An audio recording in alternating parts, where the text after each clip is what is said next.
Portage Point is an unincorporated summer resort area of Onekama Township, Manistee County in the U.S.state of Michigan. It includes the site of the first town on Portage Lake at 44.3619 degrees north, 86.26167 degrees west, 44.36194 minus 86.26167. It is located on the narrow strip of land between Portage Lake and Lake Michigan developed by the Portage Point Association. A post office operated in summers from August 1917 until September 1921. Early history and settlement. The area was probably visited by Henry de Tonty in 1679 and other early explorers of the eastern coast of Lake Michigan. The first known non-Native Americans to live for any length of time near Portage Point was the crew of the schooner Prince Eugene that wrecked on 15 November 1835, 3 or 4 miles south of the present-day channel between Portage Lake and Lake Michigan. Not wanting to walk to the nearest town in winter, Grand Rapids or Muskegon, they built a log cabin in the dunes and waited for spring. Michigan became a state in 1837, and in that same year the federal government first surveyed the area around Portage Lake. At the time the lake was called Onekama, which was believed to be the native word for portage. The natural outlet of Portage Lake was located about a mile north of the present man-made outlet. This stream ran northwesterly from the Portage Lake side, the present-day intersection of Ridge Avenue and Portage Point Drive, north along Norwood Avenue to cross Lake Isle Avenue and then to pass into Lake Michigan just north of the intersection of Lake Isle and Lakeside Avenue are located almost exactly on the section line separating sections 28 and 33. It was recognized very early as an excellent site for a water-powered sawmill. In 1845, Joseph Stronach purchased the land surrounding the outlet from Portage Lake, and his uncle, James Stronach, built a dam and a sawmill at the outlet, about 8 rods back from the Lake Michigan shore. In the summer of 1850, Joseph Stronach drowned while sailing from the Portage Creek outlet to Manistee, and the property passed to his nephew, James Stronach, who maintained it until about 1852, when Joseph Harper purchased it. At that point, the entrance to the Portage stream could reportedly accommodate vessels with a draft of nearly 2 feet, but could not pass the dam into Portage Lake. The mill burned in 1853.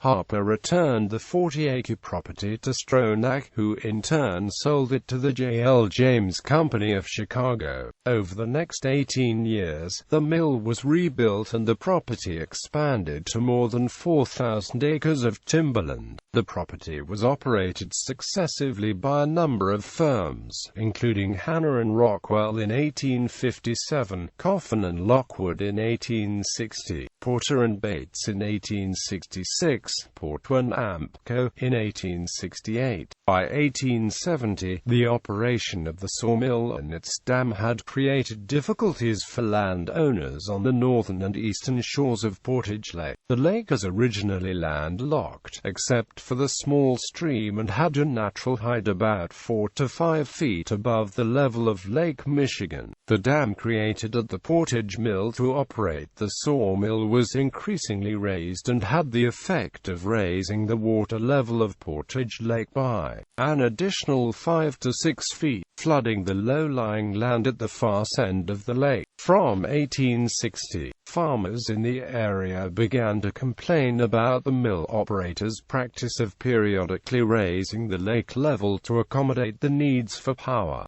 to operate the sawmill. Additionally, the mill company began to charge increasingly higher fees to use the pier at the Portage outlet. Business at Portage Mill increased rapidly and the site became a busy little village as the mill and its 50 workers reportedly cut 30,000 shingles, 10,000–12,000 pieces of lath a day, totally 4.5 million feet of timber in the 1870 cutting season. By 1870, the pier at the Portage Mill was a wooden bridge pier that was 30 to 40 feet wide, stood about 12 feet out of the water, and extended several hundred feet into Lake Michigan. A narrow-gauge railroad carries the timber from the mill out to the waiting vessels alongside the pier. The pier was widely known and used not only for loading sailing ships with lumber cut at the mill, but also by sidewheel and propeller steam-powered vessels that stopped to refuel with wood or to pick up and deliver passengers and freight for the surrounding area. The United States government established post office at the mill on the 8th of May 1871, but the post office department required the name Onekama for addresses in the area around Portage Lake, although the little village and mill retained the name Portage. Meanwhile, the farmers operating the homestead lands around the shore of the lake were becoming increasingly exasperated by the Portage Mill operators. In 1868, a group of homesteaders had sought an injunction against Porter and Amp Company to prevent the firm from raising the lake level above its natural levels, complaining that 400 acres had been flooded.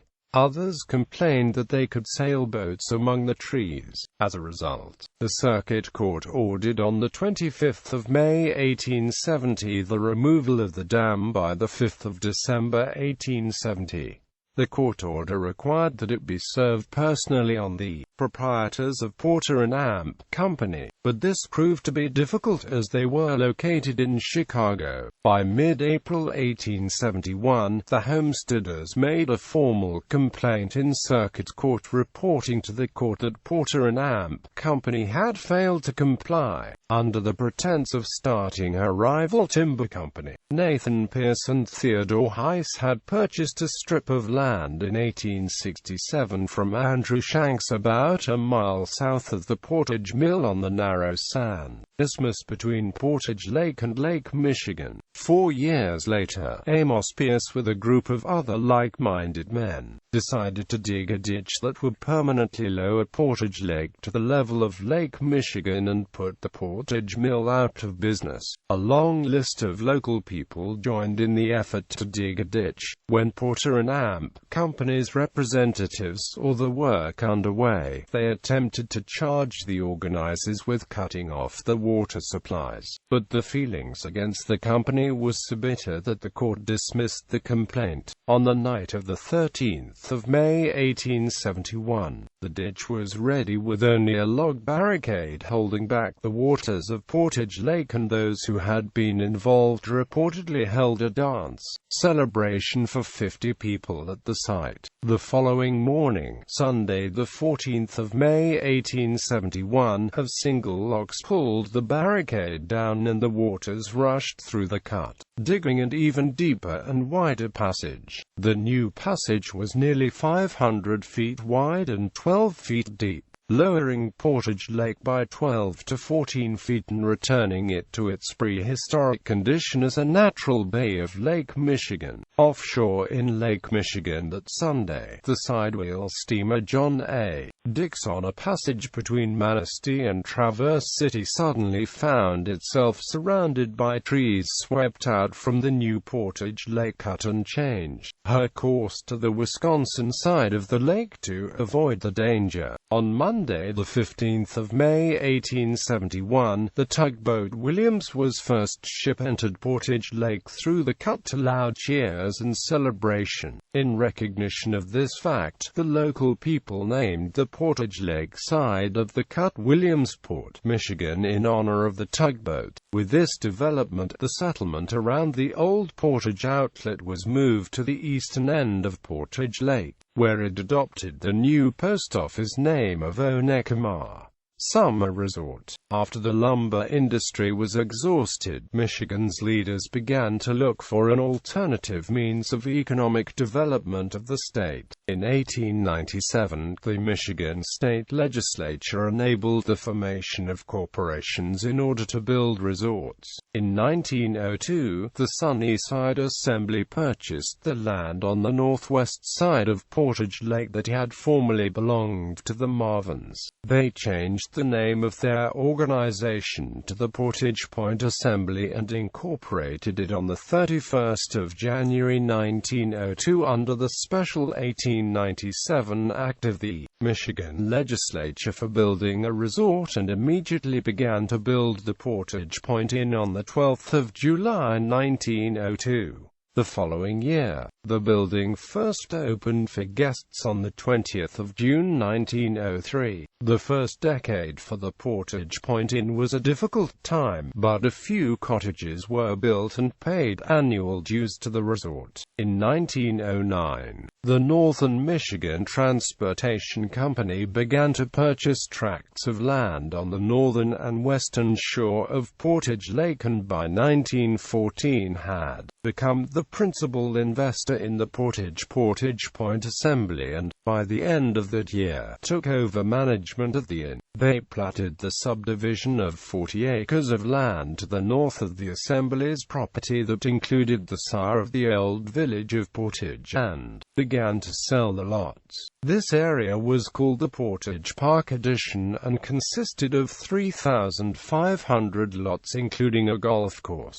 But only a small fraction of these lots were ever sold and developed. By 1914, the Portage Point Inn was served by the steamships of the Northern Michigan Transportation Company, SS Puritan and SS Missouri, and those of the Pear Marquette Line, providing direct service from Chicago and Milwaukee. For this year, the summer colony began to develop quietly and steadily.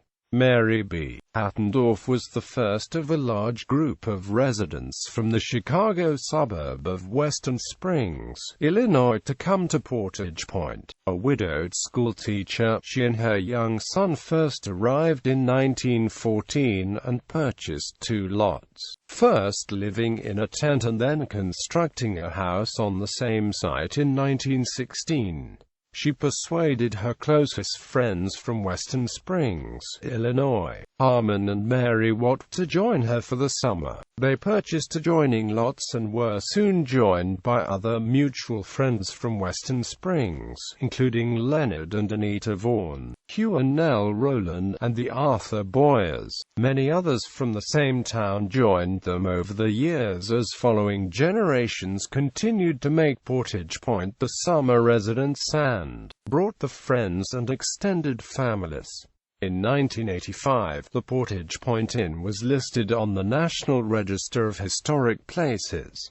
Notable people: Representative Richard Bowling, summer resident; Professor Arthur B. Chapman, University of Wisconsin-Madison, summer resident; Senator Otis F. Glenn, summer resident; Professor John Hattendorf, maritime historian, summer resident; Porter Jarvis, president of Swift and Amp Co., summer resident; Professor Kenneth S. Wagoner, DePauw University, summer resident; David Walsh, journalist and author, summer resident.